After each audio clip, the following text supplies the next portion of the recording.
The clock on Victoria Carson's office wall read 9:47 p.m., 42 stories above the city. In a corner office that cost more per square foot than most people's homes. She sat with a pen that weighed more than bullets. The Mont Blanc had belonged to her father. Harold Carson had given it to her the day she finished her MBA, 25 years ago. She had been saving it for this moment. The papers in front of her were neat. Everything about Victoria's world was neat. The filing for Chapter 11. Bankruptcy sat before her like a white flag of surrender. 40 years of Carson Industries, from her father's first commercial property deal in 1984 to the international real estate empire they'd built together, was about to die. And it would die because of her signature. 2 signatures, actually. That's all it took to legally erase everything. She looked at the Mont Blanc. The pen felt heavier than it should. Her hands were steady as she uncapped it. That was the worst part. Her hands were completely steady. They should have been shaking. She should have felt something. Fear, grief, anger, regret, anything. But the woman who had spent 25 years training herself to be unbreakable felt nothing at all. Just clarity. Just the knowledge that the numbers didn't lie. And the numbers said her company was finished. She lowered the pen toward the first line. "Ma'am, you missed this number." The voice came from behind her. Not her CFO. Not one of the lawyers waiting in the conference room next door. Victoria turned in her chair. What she saw made no sense at first. A man in a dark blue Carson Industries maintenance uniform, hand trembling, eyes steady, holding out a single sheet of paper. She didn't recognize him. How could she? Victoria hadn't had a meaningful conversation with someone in maintenance in the entire 5 years he'd been cleaning her building, but she would remember this moment for the rest of her life. "I'm sorry to interrupt, ma'am," he said. His voice was careful, the way someone speaks when they know they're stepping out of place. "But this number, you're about to sign something based on this number, and it's wrong." Victoria looked at the paper in his trembling hand. $1 billion system broken because of one number. Or was the only man who saw the truth the one nobody ever looked at? She had no way of knowing that her entire company, her father's legacy, her own future, everything, depended on the next decision she made in the next 30 seconds. Victoria Carson had arrived at her office at 6 a.m., as she did every morning. The city was still asleep when she walked through the glass doors of the Carson Industries building. But the office never slept. The building was always awake, waiting for her to make decisions that would move markets or lose millions. She had trained herself to hate the view. The glass walls of her corner office faced east, toward Lake Michigan. When the sun came up, it transformed the water into molten gold. Most people would find it beautiful. Victoria found it distracting. She turned her chair so her back was to the window. Views were for people who had time to look at them. Numbers were for people who had to survive. On her desk sat 2 objects, positioned exactly where they had been every morning for 25 years. The first was a framed photograph from the 2001 IPO. Her father stood beside her, both of them holding the closing bell, with grave pride. They were wearing matching navy suits.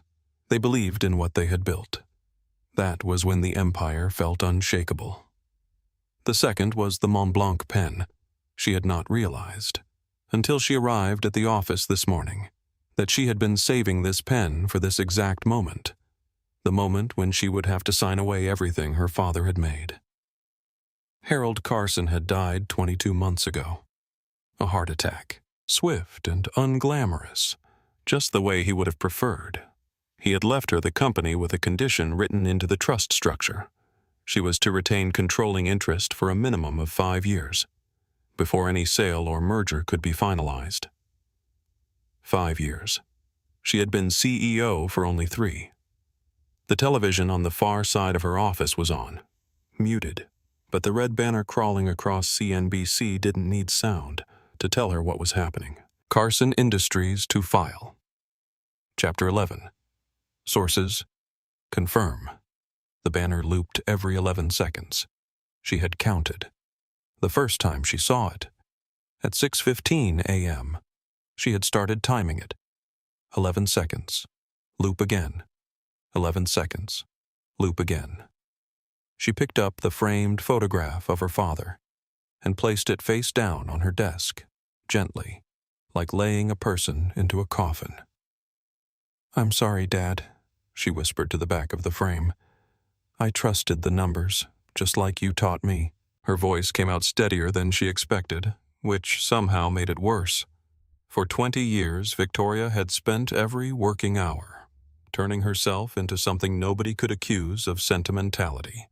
They had called her Harold's daughter when she started, some with affection, some with a smirk. She had answered by working harder than everyone else. Balance sheets and cost ratios, midnight emails, became her language. She learned to speak in numbers, because numbers never betrayed you. Numbers never left. Numbers were pure. She had made herself into a woman of pure logic, the way her father had made himself into a man of granite. But tonight, logic was telling her to sign away his life. By 5 p.m., she had reviewed the numbers one more time. The European expansion had bled exactly as the CFO had said. Harrison Payne. The hedge book had unwound precisely as predicted. The balance sheet had crossed from distressed to insolvent. Right on schedule, 3 weeks of deterioration.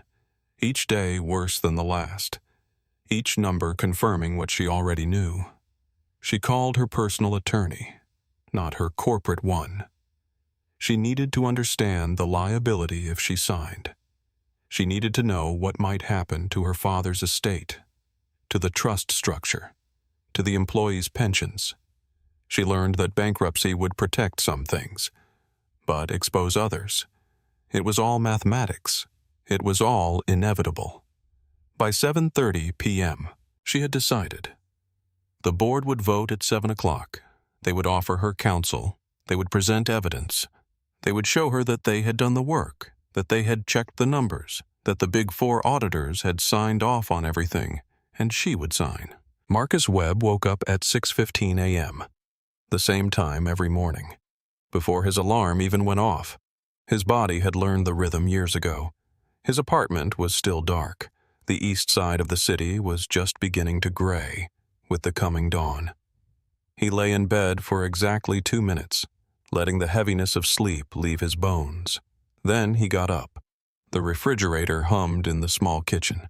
He made coffee in the same way he always did, with the same careful attention to proportion and timing that he brought to everything in his life. While the coffee brewed, he checked on Tasha. His 8-year-old daughter was asleep in the next room, one arm hanging off the bed, her hair in 2 braids that were starting to fall apart. On the kitchen table was a sandwich wrapped in a paper towel. His mother had wrapped it yesterday evening, but Tasha had prepared it.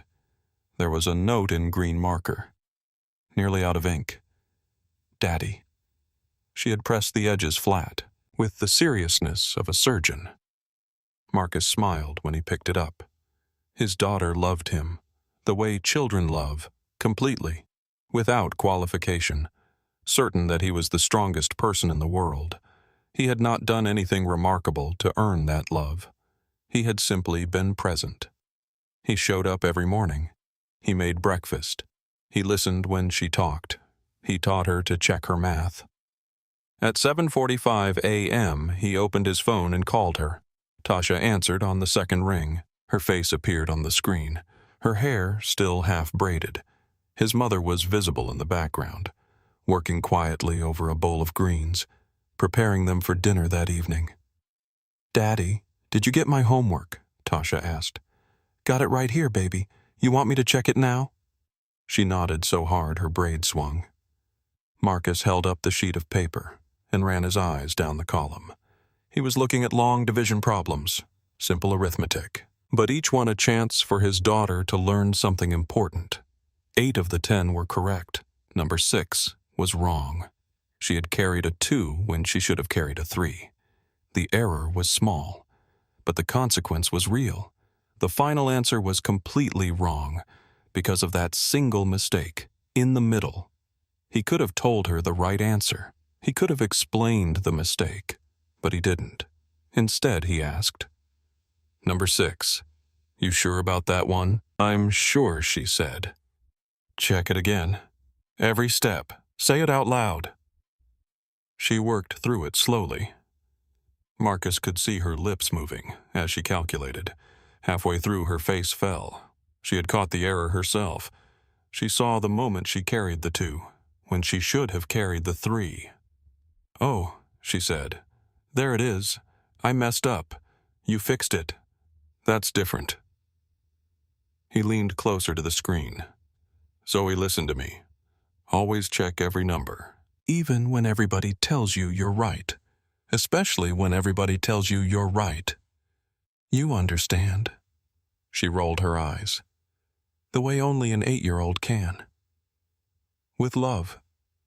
"Yes, Daddy. I love you. Tell Grandma I said goodnight."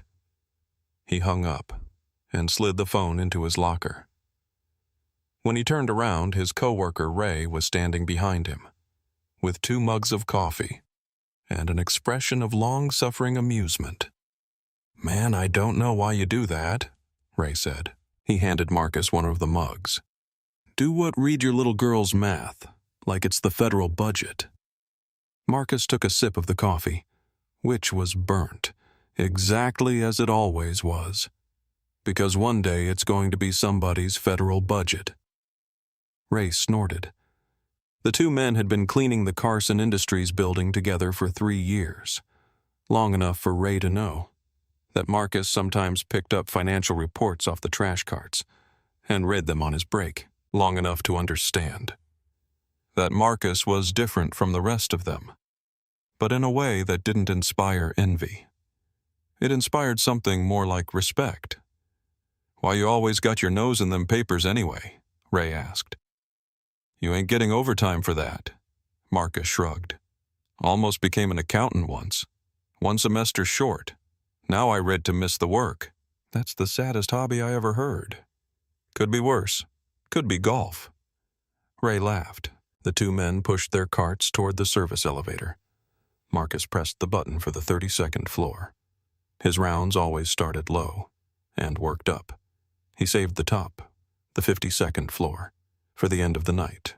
There was usually coffee up there, expensive coffee, left by people making decisions Marcus would never be asked to make.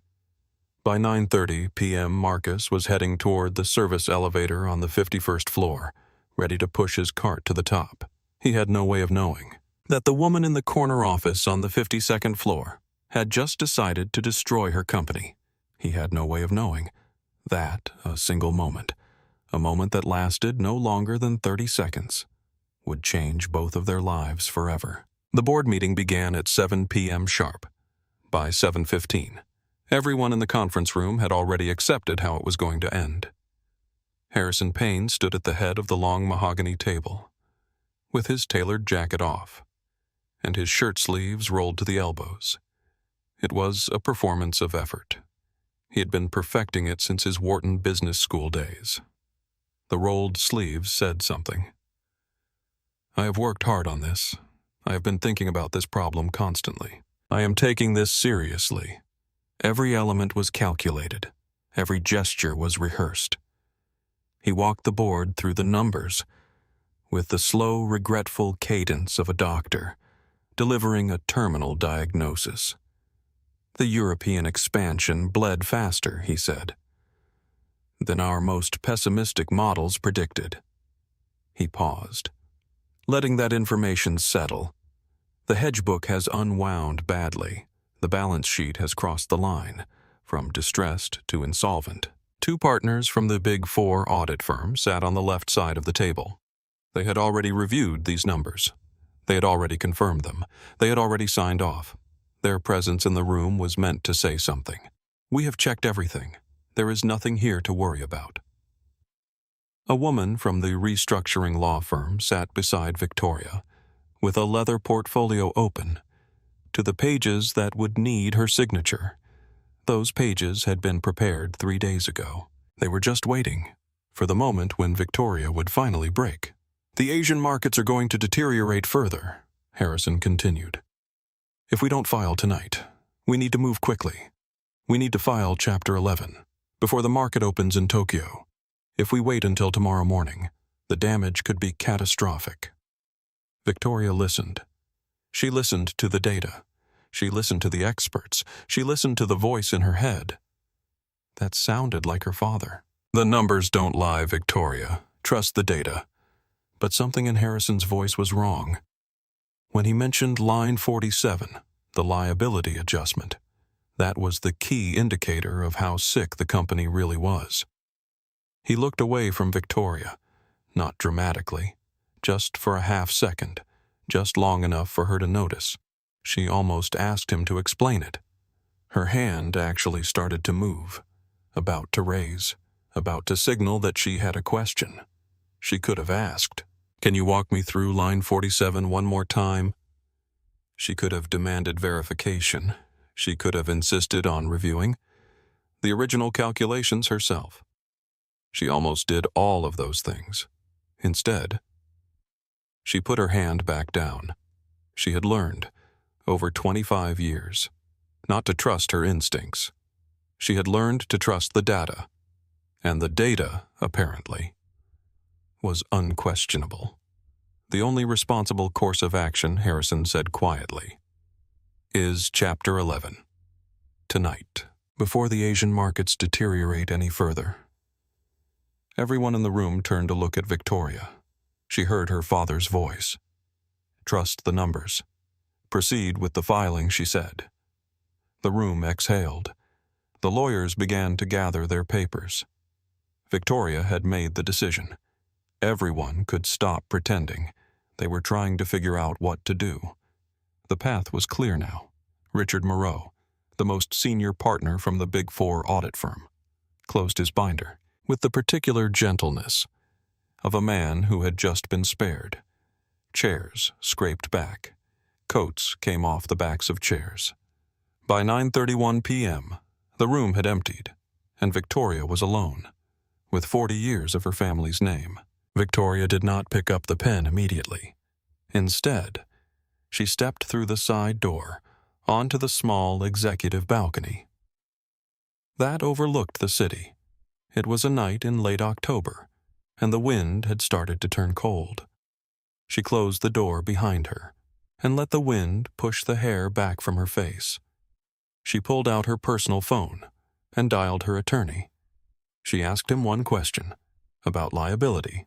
She asked him what would happen to her father's estate if the company filed for bankruptcy. She asked him to review the trust structure one more time just to make sure she understood what she was about to lose. When he finished answering, she said thank you, in a voice that did not shake. Then she stood at the railing for almost 4 minutes, looking out at the city lights, and did not cry, though something in her throat worked very hard to make her when she came back inside. She did not notice the cleaning cart, parked against the wall. The boardroom was exactly as she had left it. The filing papers were still there, still waiting. The pen was still there, still waiting, by the numbers.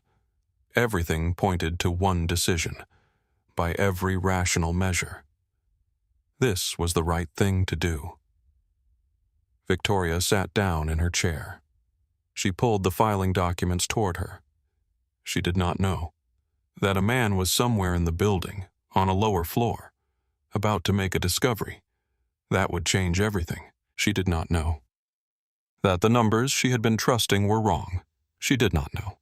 That in exactly 9 minutes, someone would walk through that door and tell her something that would force her to confront the one instinct she had ignored.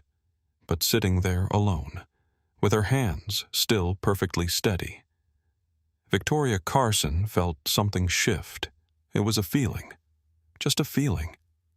Nothing she could measure or quantify, nothing she could explain to the auditors, or the lawyers, or the board. It was the feeling that she was about to make a terrible mistake. She picked up the phone again. She called her attorney once more. She asked him to double-check one more thing. The numbers on line 47, specifically. She asked him to confirm that those numbers were absolutely correct, but her attorney had only reviewed the audit report that had been provided to her. He had not seen the original calculations. He confirmed what he had been told. Nothing more. She hung up. Victoria picked up the Mont Blanc. She held it over the first signature line. Her hands were still steady. They should not have been steady. If she had asked about line 47, if she had demanded verification, if she had insisted on seeing the original numbers before signing, everything would have been different. But she didn't ask. She didn't demand. She didn't insist. She lowered the pen. And that was when Marcus Webb pushed his cleaning cart onto the 52nd floor. Marcus had pushed his cleaning cart into the 52nd floor boardroom at 9:38 p.m., assuming, as he always did at this hour, that the room would be empty. The board meetings usually ended by 8 p.m. at the latest. By 9:30, the executive floors were always quiet, but the lights were on, and the papers were on the table. He had been clearing cups, 3 half-finished lattes, and a water glass with lipstick on the rim, when his eye caught on the stack of papers. At the center of the table, financial documents, audit revisions, restructuring plans. They were not supposed to be readable by someone in his position. But Marcus had learned to read a lot of things he was not supposed to read. His eye caught on one number first, line 47, the liability adjustment. It was in the current audit at $92 million, but something told him to look at the original papers underneath, in the original audit, before the revision. Line 47 had been calculated at $160 million. $68 million difference. Marcus set down his mop. He looked around the empty boardroom. He was alone. He pulled out his phone and opened the calculator app. He began to run the numbers. The first time through, he got the same result. The liability adjustment should have been $160 million, not $92 million. He did it again. Same answer. The third time, he understood what he was looking at. The $68 million hadn't disappeared. It had been moved, distributed across 4 different line items: currency hedging losses, expansion costs, operational adjustments. Something marked only as miscellaneous liabilities. Each amount was small enough that no single line item would raise a red flag. But together, they added up to a deliberate hiding of the truth. Someone had taken $68 million and scattered it across the audit report, like sand across a beach. If someone was looking carefully, they might find the grains. If someone was just reviewing the big picture, they would never notice that anything was missing. The fourth time, Marcus was absolutely certain this was not a mistake. This was intention. His hands began to shake, not from fear, though fear was certainly there. They shook because he understood. What he was holding the answer to a question nobody was asking. He was holding evidence of something that made the CFO look directly into his CEO's eyes and present false numbers to the board. Victoria Carson was about to sign bankruptcy papers based on numbers that were intentionally wrong. Marcus could leave. He could put these papers back, exactly as they were. He could push his cleaning cart out of this boardroom and drive home and hug his daughter and never speak a word of what he had seen. Nobody would ever know. Nobody would ever connect him to this discovery. Or he could do the thing his 8-year-old daughter had just learned how to do. He could check the numbers, even when everybody had already agreed, even when the auditors had already signed off, even when the CEO was about to make a decision based on false information. He could check the numbers. Marcus Webb picked up the sheet and walked toward Victoria's office. Victoria was standing at the window when he appeared in her office doorway. She was looking out at the city, at all those lights, in all those buildings, at all those people who had no idea that their company was about to be destroyed because someone at the top was not willing to ask the one question that would have saved everything. When Marcus knocked softly on the open door, Victoria turned. Their eyes met for exactly 1 second, and something shifted in her face. She had been waiting for him. Or at least, some part of her had known that someone would come. Some part of her had understood that the doubt she had ignored could not be completely silenced. "You see something," Victoria said. It was not a question. Marcus held out the paper. "Line 47, ma'am. Your liability adjustment." Victoria looked at the paper. She studied the numbers, then she looked back at Marcus. "If you're wrong about this," she said quietly. "You just accused my chief financial officer of fraud. I've run it 4 times, ma'am. The auditors signed off on this Marcus, the Big Four, partners with their professional reputations on the line. You're telling me they made a mistake. And you, someone who works in maintenance, caught what they missed." "No, ma'am. I'm not saying it was a mistake." Victoria understood what he meant. "You think it was intentional. I know it was, ma'am." She studied him for a long moment. His hands were trembling. She could see it clearly, but his eyes were steady, and his voice did not waver when he spoke. "If you go forward with this," Victoria said, "if you're right about what you're saying, then I have to call my CFO back here and confront him with accusations of fraud. I have to call my board and tell them that the decision we just made was based on false numbers. I have to," she paused. "I have to undo everything I just decided to do." "I know, ma'am. And if you're wrong, Marcus, if you've miscalculated, if you've made a mistake in your phone app calculator, then you've just destroyed your own job. You'll be accused of going into confidential board documents and spreading false information about the company. I know that too, ma'am. You could lose your job." "I know. Why would you do that? You clean floors, Marcus. This isn't your problem to solve." Marcus looked directly at Victoria. His hands still shook, but his voice was perfectly clear. "My daughter is home right now, doing her homework.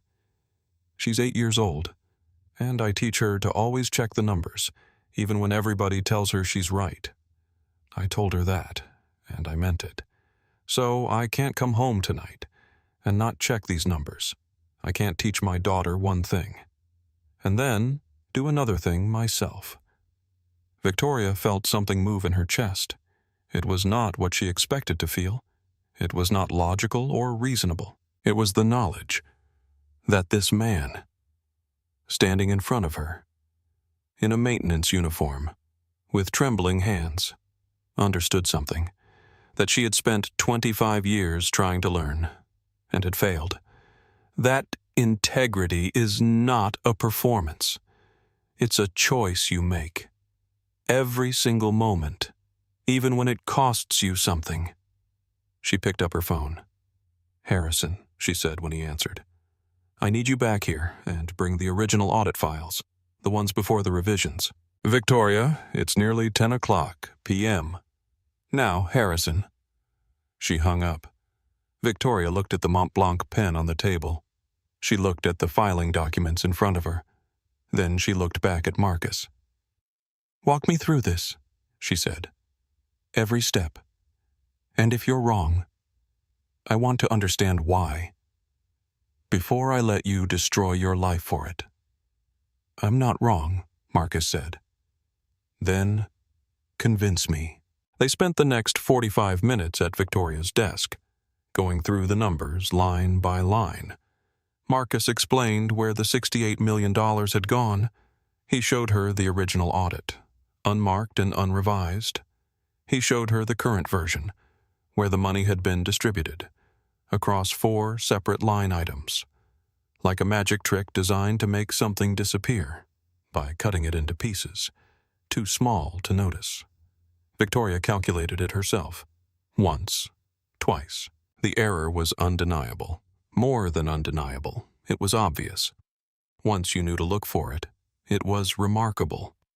That the auditors had missed it. It was impossible that they had missed it by accident. When Harrison arrived at 10 p.m., his face went white. The moment he saw Marcus standing in Victoria's office. "Explain." "Line 47, Victoria said. He tried.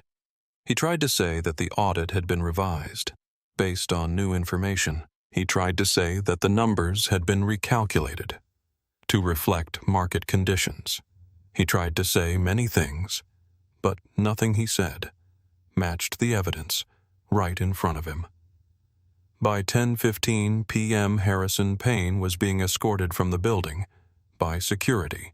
He would be meeting with the company's legal team about criminal liability before the night was over. Victoria called an emergency external audit firm at 3 a.m. The team worked through the night. By 5 a.m., they had confirmed everything Marcus had discovered. The fraud was real. It was real and deliberate and extensive. By 6 a.m., Victoria had called an emergency board meeting. By 7 a.m., the board had voted to cancel the bankruptcy filing. By 8 a.m., Harrison Payne had been removed from his position, and the company had issued a statement that they were conducting a full investigation into financial irregularities discovered in the previous audit. By 9 a.m., Victoria's hands no longer shook. Victoria called Marcus into her office at 9:30 a.m. He walked in wearing the same uniform, the same trembling hands, the same steady eyes, but everything was different now. "I want you to know something," Victoria said. She didn't start with the job offer. She didn't start with money. Because of you. 2,000 employees still have their jobs today. Because of you. My father's legacy is not a footnote on a bankruptcy filing. Because of you, this company gets to continue. Marcus didn't know what to say. "I'm creating a new position at Carson Industries," Victoria continued. "It's something that's never existed before. Something that doesn't exist anywhere else in the industry. The title is Internal Verification Analyst. The job description is simple. Walk through the floors, read across departments, notice what people in any one silo can't possibly see. Report up, notice when the numbers don't add up." She opened a drawer and pulled out 2 sheets of paper. The first is a job offer. The salary is significant. The second is a tuition agreement. The company will pay for your accounting degree. Full ride. Part-time evenings. Whatever schedule works. With your daughter's school year, you finish the accounting degree on our time and our money. Marcus looked at the papers. He looked at Victoria. "I'm not qualified," he said. "I don't have the degree. I know. I was 1 semester short, 12 years ago. I haven't been in a classroom since." "I know that too." "Then why would you?" Victoria leaned forward. "Because we just learned a lesson. At a cost of $68 million, we learned that credentials don't determine. Who sees the truth? Character does. You saw something that every credentialed person in this building missed. You had the courage to speak it, when keeping silent would have been easier." She picked up the job offer. "The credential is just paperwork, Marcus. You don't have to wait for the degree to prove yourself. We learned that in this building at a cost of $68 million, and I'm not learning it again." Marcus looked at the papers, his eyes filled with tears. "I need to tell my daughter before I say yes to anything," he said. "She needs to be part of this choice." "That's exactly the right way to do it," Victoria said. "Take whatever time you need." 2 weeks later, Victoria drove to the south side of the city in her personal car.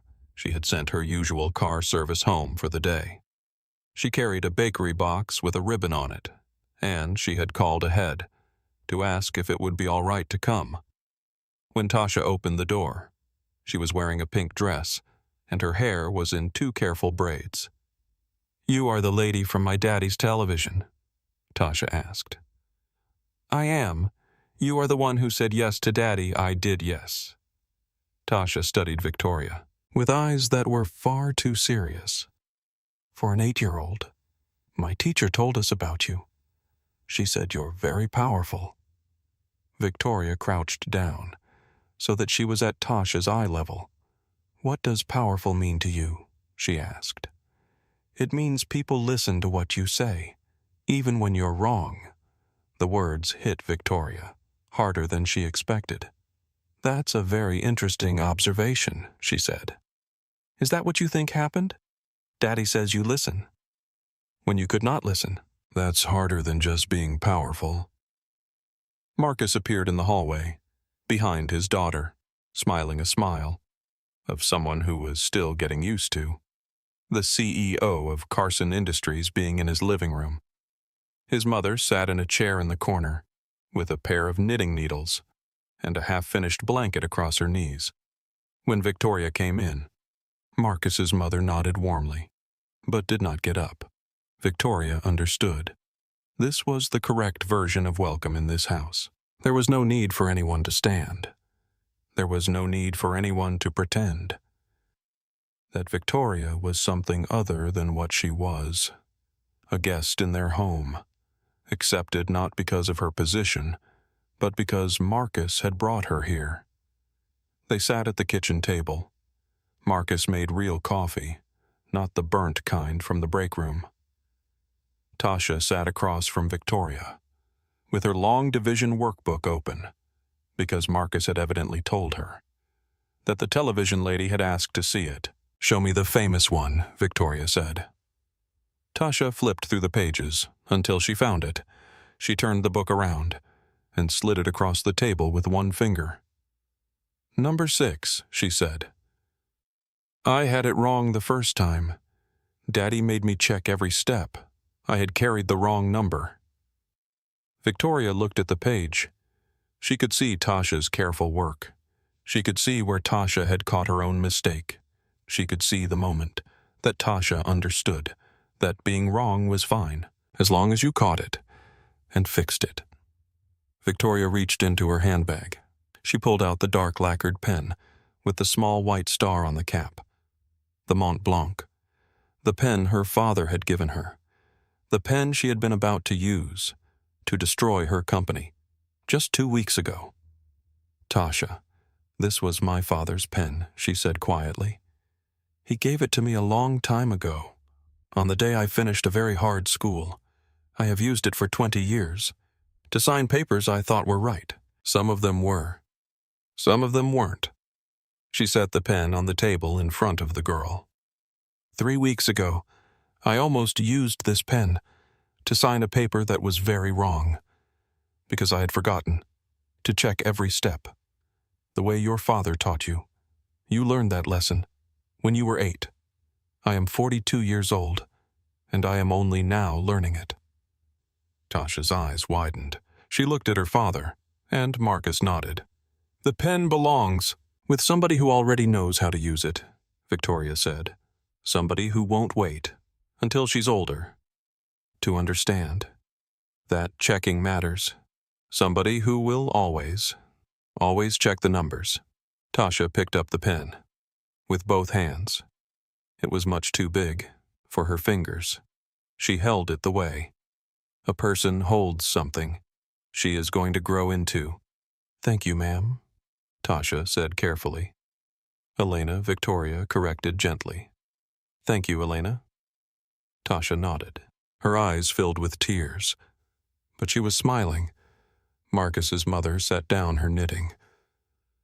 That's real love right there, she said quietly. When someone gives you their ghosts and trusts you with them. Victoria looked at the elderly woman. Their eyes met, and Victoria understood that she was in the presence of the real authority. In this room, she was in the presence of someone who had raised a son to have integrity, someone who understood what it meant to give something precious to someone else, and to trust that they would care for it. Yes, Victoria said. That's exactly what it is. Tasha walked around the table and hugged Victoria. It was not a careful hug. It was a real one. Victoria closed her eyes and held on. Marcus's eyes did something. They had not done in a very long time.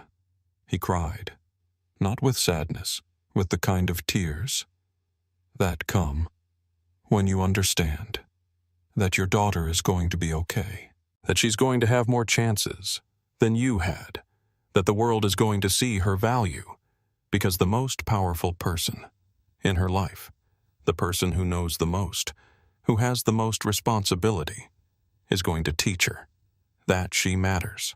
3 months later, Marcus walked into the lobby of the Carson Industries building at 8 a.m. Through the employee entrance, he had been offered access to the main lobby, the one with the expensive glass doors and the marble floors. He had chosen to use the employee entrance instead. Some choices you make to remind yourself who you are. Some choices you make because they matter. Dwight, the security guard, looked up from his desk. Dwight was the man who, on the night of Marcus's discovery, had almost walked him out of the building in front of the chief financial officer, unsure if he had any right to be on the 52nd floor at all. Now Dwight reached out and shook his hand. "Morning, Mr. Webb," he said. They had started doing this about 6 weeks after Marcus's promotion, a handshake every morning, without ever discussing why it mattered. Ray was waiting for him, near the coffee station. Ray grinned when he saw him. "Mr. Numbers himself," Ray said. "You still reading trash papers, or are you sitting with the executives now?" Marcus laughed, the first easy laugh of his morning. "Only the interesting kind," he said. They clasped shoulders briefly, and Ray moved on to start his shift. Some friendships survive changes in status. Some survive because both people understand that status is not the same as worth. In the elevator, a young woman in a blazer who didn't recognize him glanced at his laminated badge and then at his face. "I am new here," she said. "What do you do at the company?" Marcus smiled. "I check the numbers," he said, "and I teach people. Why that matters." She nodded, like that made complete sense, and went back to her phone. 2 floors above, in a corner office facing the lake, Victoria was signing a routine expense authorization with a plain ballpoint pen. The Mont Blanc had been gone for 3 months, and she had not missed it once. She had not missed it because it was living in the hands of an 8-year-old girl who understood that checking every number was not a waste of time. It was the most important thing you could possibly do. Victoria looked up through the glass wall of her office as Marcus passed on his way to the analyst pool. He was carrying a folder of reports. 3 other people were learning from him now. They had discovered, in 3 months, what Victoria had discovered that night on the 52nd floor. That intelligence is not determined by where you stand in the room. That wisdom is not limited to people with the right credentials. Marcus saw her. She saw him. They nodded once, across the glass, the way 2 people nod when the words have already been said, and there is no need to say them again. No thank you, no apology, no explanation, just 2 people who had both chosen bravery on the same night in the same room, when it would have been safer and easier not to. Marcus turned toward his office, no longer the visitor, no longer the invisible, but the essential, the seen, the finally believed in. Victoria turned back to her papers. The workday began. Every company has a Marcus. Every classroom has one. Every hospital has one. Every city council, every board meeting, every family dinner table has someone in the room who sees something nobody else sees, someone who notices The number that doesn't add up. Someone who catches the mistake that everyone else missed. Someone who spends most of their life deciding whether it's worth the risk to say it out loud. They are not always maintenance workers. Sometimes they're junior accountants. Sometimes they're nurses. Sometimes they're administrative assistants or software engineers or people working in the mailroom. But they're there, in every system, in every organization, in every room. Where something important is being decided, there is someone who sees the truth. The problem is not that these people don't exist. The problem is that we have learned to ignore them. We have learned to trust credentials more than we trust character. We have learned to believe auditors before we believe the person with the mop. We have learned to dismiss the voice of someone in the wrong uniform, in the wrong position, without the right letters, after their name. But every company, every classroom, every family has a Victoria too.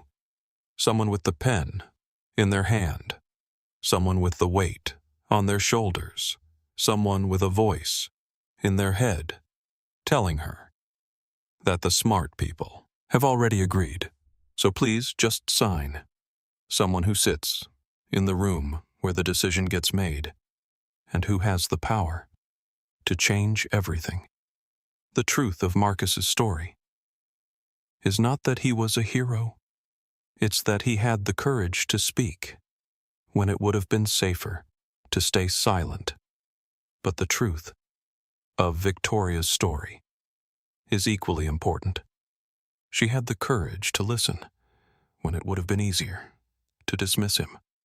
Both of them had to be brave on the same night, in the same room, at the same moment.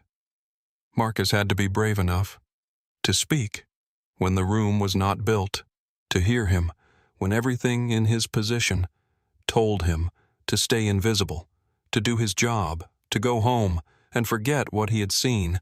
And Victoria had to be brave enough to listen when the room, the CFO, the auditors, her own instinct to trust authority was telling her not to.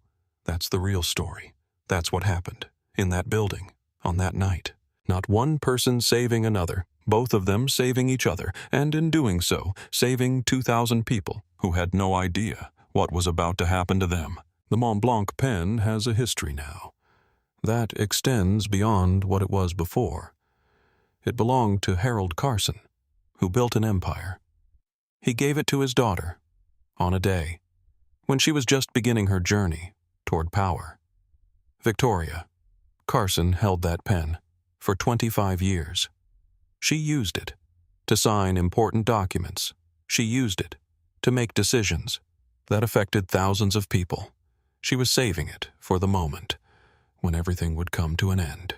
But on the night of October 23rd, she chose not to use it for that purpose. She set it down. She chose listening over signing.